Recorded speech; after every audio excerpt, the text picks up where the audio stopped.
m'appelle Didier Collard et depuis une dizaine d'années, j'édite avec ma société Dico Games des jeux de sociétés bien connus comme des Trivial Pursuit, des Monopoly et autres, mais ici qu'on traite de manière thématique. Donc voici un jeu sur Waterloo et la route Napoléon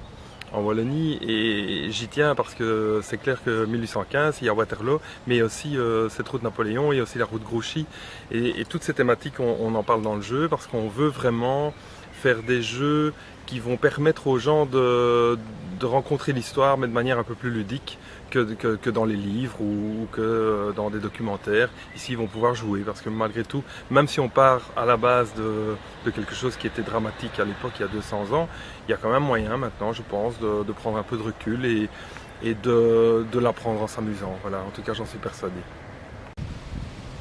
Voilà, donc c'est un mini Trivial Pursuit, donc c'est exactement comme un vrai grand Trivial Pursuit, et c'est un vrai Trivial Pursuit évidemment, avec les camemberts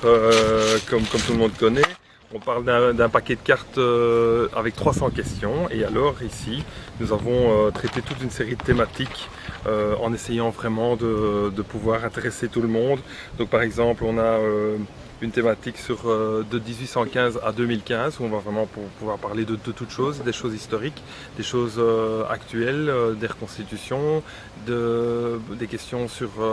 le centenaire à l'époque, enfin pas mal de choses. Et on a une catégorie Napoléon-Wellington, je pense que ça va de soi. On a une catégorie route Napoléon et Waterloo, donc qui part de Estreux en France et qui remonte vers Waterloo.